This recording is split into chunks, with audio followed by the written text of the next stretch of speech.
தினமும் இப்படி குளித்தால் நவகிரக தோஷங்கள் நீங்கும். கிரக பயிற்சிகளில் நடைபெறும் தோஷம்.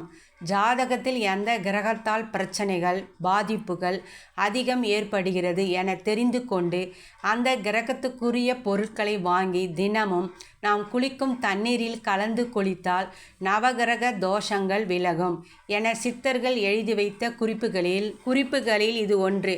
நவ கிரகங்களால் ஏற்படும் பாதிப்புகளுக்கு இந்த எளிய பரிகாரம் மிக சிறந்த நிவாரணமாக இருக்கும்.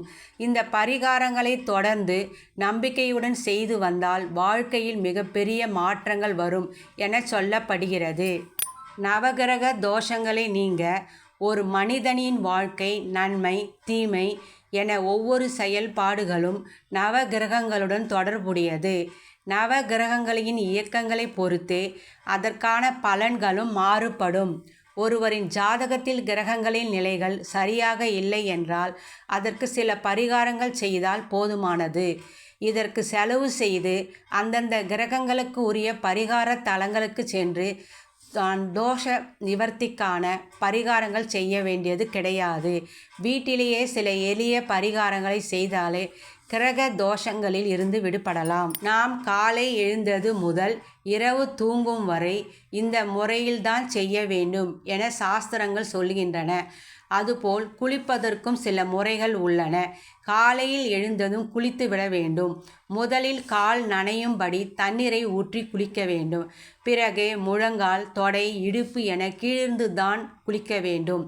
இதேபோல் குளிக்கும் முறையில் சில மாற்றங்கள் செய்வது நவகிரக தோஷங்களுக்கு பரிகாரமாகவும் சொல்லப்படுகிறது. தினமும் நாம் குளிக்கும் நீரில் சில பொருட்களை சேர்த்து குளிப்பதன் மூலம் நவ கிரகங்களால் ஏற்பட்டுள்ள தோஷங்கள் நீக்கிக் கொள்ள முடியும். நவகிரக தோஷ பரிகாரமாக இந்த குளியலை தினமும் கூட மேற்கொள்ளலாம். ஆண்கள் பெண்கள் குழந்தைகள் என அனைத்து வயதினரும் இந்த பரிகாரத்தை செய்யலாம். சூரிய தோஷம். சூரிய தோஷத்தால் பாதிக்கப்பட்டிருப்பவர்கள் குளிக்கும் நீரில் சிறிது சிவப்பு நிற பூக்கள் அல்லது குங்குமப்பூ சேர்த்து கலந்து குளிக்கலாம். அல்லது சிறிதளவு தண்ணீரில் இவற்றை கலந்து குளித்த பிறகு சாதாரண தண்ணீரிலும் குளிக்கலாம். சந்திர தோஷம். சந்திர தோஷத்தால் பாதிக்கப்பட்டவர்கள் குளிப்பதற்கு முன் சிறிது தயிரை உடல் முழுவதும் தடவிக்கொண்டு பின்னர் குளிக்க வேண்டும். செவ்வாய் தோஷம். செவ்வாய் தோஷம் உள்ளவர்கள் செவ்வாய் தோஷத்தால் திருமணம் தாமதமாகி கொண்டிருப்பவர்கள் திருமணத்திற்கு பிறகு குடும்ப வாழ்க்கையில் பலவிதமான பிரச்சனைகள் சந்தித்து கொண்டிருப்பவர்கள் வில்வா பழத்தின் கொட்டையை நன்று பொடி செய்து அதை குளிக்கும் நீரில் சிறிது கலந்து குளிக்க வேண்டும். புதன் தோஷம். ஜாதகத்தில் புதன் தோஷம் உள்ளவர்கள் கடல் நீர் அல்லது கங்கை தீர்த்தத்தில் சிறிது எடுத்துக்கொண்டு அதனுடன் மஞ்சள் கடுகு தேன் கலந்து கொள்ள வேண்டும். இந்த கலவையை குளிக்கும் நீரில் கலந்து குளிக்க வேண்டும். குரு தோஷம். கருப்பு ஏலக்காயை சிறிது நீரில் கொதிக்க வைத்து அந்த தண்ணீரை குளிக்கும் நீரில் கலந்து குளித்து வருவதால் குரு பகவானால் ஏற்படும் தோஷங்கள் நீங்கும். சுக்கிர தோஷம். சுக்கிர தோஷம் உள்ளவர்கள் பச்சை ஏலக்காயை நீரில் கொதிக்க வைத்து அந்த நீரை குளிக்கும் நீருடன் கலந்து குளிக்க வேண்டும். சனி தோஷம். கருப்பு எல்லை நீருடன் கலந்து அதனை கொதிக்க வைத்து அந்த தண்ணீரை குளிக்கும் தண்ணீரில் கலந்து குளித்து வந்தால் சனி தோஷம் நீங்கும். ராகு கேது தோஷம். ராகு கேது தோஷம் உள்ளவர்கள் அருகம்புல்லை தண்ணீரில் கொதிக்க வைத்து அந்த நீரை குளிக்கும் நீருடன் கலந்து குளிக்க வேண்டும். நவகிரக தோஷம் நீங்க செய்ய வேண்டிய பரிகாரங்களும் தானமும். 1. நவகிரகங்கள் ஆகாய கோட்டையில் நின்றாடும் நர்த்தனமே மனித வாழ்வில் ஏற்படும் அனைத்து ஏற்ற இரக்கத்திற்கும் காரணமாக அமைகிறது. ஒருவருடைய ஜாதகத்தில் நவகிரகங்கள் அவரவர் பூர்வ புண்ணியத்தின்படி அமைந்திருக்கும். ஜாதகத்தில் உள்ள நவகிரகங்கள் எல்லாமே பூர்வ புண்ணியத்தின்படி சாதகமாக அமைந்திருக்க வாய்ப்பு இல்லை. அவரவர் சுய ஜாதகத்தில் நவகிரகங்கள் நின்ற நிலைக்கு ஏற்ப அதன் சதா புத்திக்கு காலங்களில் சுப அசுப பலன்கள் ஏற்படுகின்றன. நவகிரக தோஷங்களில் இருந்து விடுபட கோவிலை நோக்கி புறப்படுகிறார்கள். அங்கு சென்று வழிபட்டு திரும்பும்போது மன நிம்மதி கிடைக்கிறது. சிலருக்கு கோவிலுக்கு சென்று வழிபடக்கூடிய சந்தர்ப்பம் எளிதில் கூடுவதே இல்லை. அதனால் பல்வேறு இன்னல்களை அனுபவித்து வருகிறார்கள். மனிதன் உட்பட சகல ஜீவராசிகளையும் தனது கதிர்வீச்சால் வழிபட நடத்தும். நவ கிரகங்களின் தாக்கத்தில் இருந்து விடுபட எளிய சில பரிகாரங்கள் பரிந்துரைக்கப்பட்டுள்ளன. சூரிய தோஷம். சூரியன் தோஷத்தில் இருந்து விடுபட சூரிய காயத்ரி மந்திரம் ஜபிக்க வேண்டும். ஞாயிறு காலை 6 மணி முதல் 7 மணிக்குள் கோதுமை தானம் செய்ய வேண்டும்.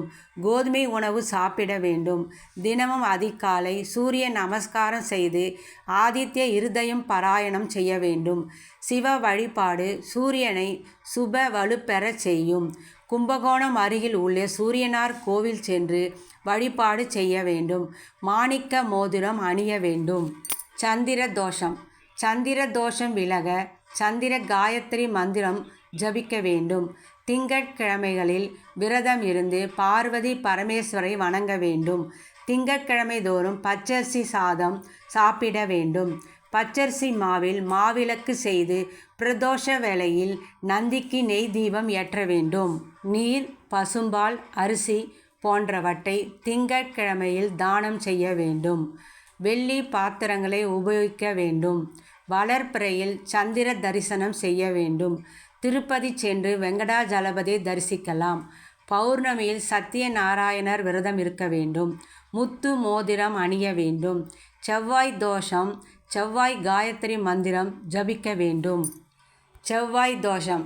செவ்வாய் தோஷம் நீங்க சிவப்பு நிற ஆடை அணிந்து விரதம் இருந்து முருகனை வழிபாடு செய்தால் நல்ல பலன் கிடைக்கும். சென்னை அருகில் உள்ள சிறுவாபுரி முருகனை வழிபட வேண்டும்.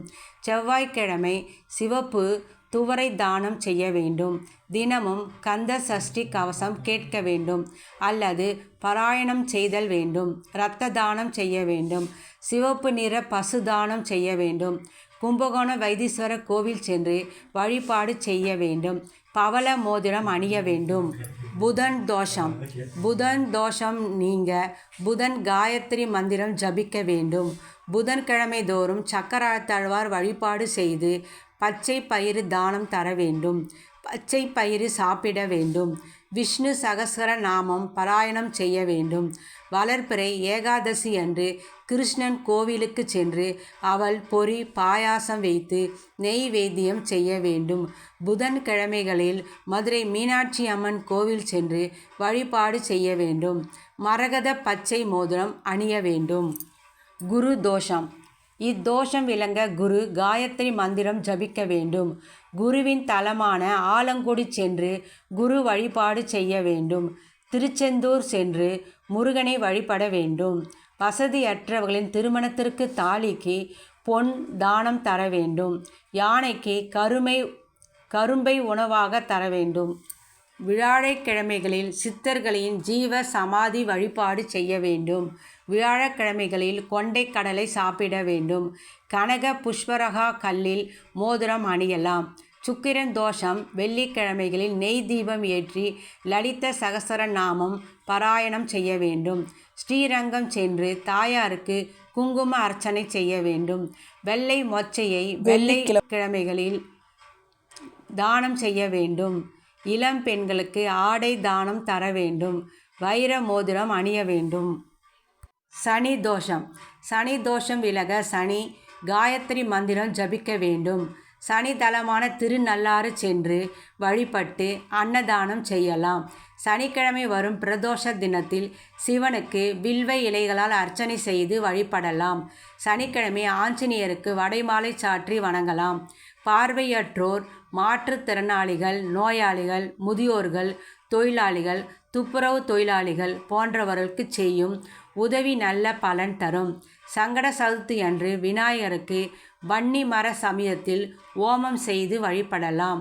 சனியின் நட்சத்திரமான பூசம், அனுஷம், உத்திராட்டதி நட்சத்திரம் வரும் நாட்களில் அன்னதானம், வஸ்திர தானம், நல்லெண்ணெய் தானம், இரும்பு சட்டி தானம் செய்வது சிறப்பு. நீலக்கல் மோதிரம் அணிய வேண்டும். ராகு தோஷம். இத்தோஷம் நீங்க ராகு காயத்ரி மந்திரம் ஜபிக்க வேண்டும். கும்பகோணம் திரு நாகேஸ்வரன் சென்று வழிபாடு செய்ய வேண்டும். கும்பகோணம் ஐயாவாடி பிரியத்திங்கர தேவி வழிபாடு, துர்க்கை, காளி வழிபாடு சிறப்பு. வளரும் புற்றிற்கு சென்று வழிபாடு செய்யலாம். கால பைரவரை வழிபாடு செய்ய வேண்டும். பஞ்சமி திதியில் கருட வழிபாடு செய்யலாம். சங்கட சதுர்த்தி அன்று விநாயகரை வழிபடலாம். கேது தோஷம். தோஷம் விளங்க கேது காயத்ரி மந்திரம் ஜபிக்க வேண்டும். விநாயகர், ஆஞ்சநேயர் வழிபாடு நல்ல பலன் தரும். அத்துடன் விழுதுள்ள ஆலமரம் கேதுவின் அம்சம், எனவே ஆலமரத்தை வழிபட வேண்டும். மேலும் சடைமுடியும் தாடியும் வைத்து இருக்கும் சாது சந்நியாசிகள் வழிபாடு சிறப்பை தரும். ஆந்திர மாநிலம் காலஸ்திரி சென்று வழிபாட்டு இன்னல் தீரும். நம்ம இந்த பதிவில் சொன்ன எந்த தகவல் உங்களுக்கு பயனுள்ளதாக இருந்ததுன்னு கமெண்ட் செக்ஷனில் கமெண்ட் பண்ணுங்கள். இப்போ தான் நம்ம வீடியோவை ஃபஸ்ட் தடவை நீங்கள் பார்க்குறதா இருந்தால் நம்ம சேனல் டீலக்ஸ் ரங்கோலியை வந்து சப்ஸ்கிரைப் பண்ணி பக்கத்தில் இருக்க பெல் பட்டனை ப்ரெஸ் பண்ணி ஆல் என்ற ஆப்ஷனை செலக்ட் பண்ணிக்கோங்க. அப்போ தான் நம்ம போடுற வீடியோஸோட நோட்டிஃபிகேஷன் உங்களுக்கு உடனுக்குடன் கிடைக்கும். இந்த வீடியோ உங்களுக்கு பிடிச்சிருந்தா லைக் பண்ணுங்கள். மற்றவங்களும் பார்த்து பயனடையணும்னு நினச்சிங்கன்னா இந்த வீடியோவை ஷேர் பண்ணுங்கள். தேங்க்ஸ் ஃபார் வாட்சிங் அண்ட் கீப் சப்போர்ட்டிங் அஸ்.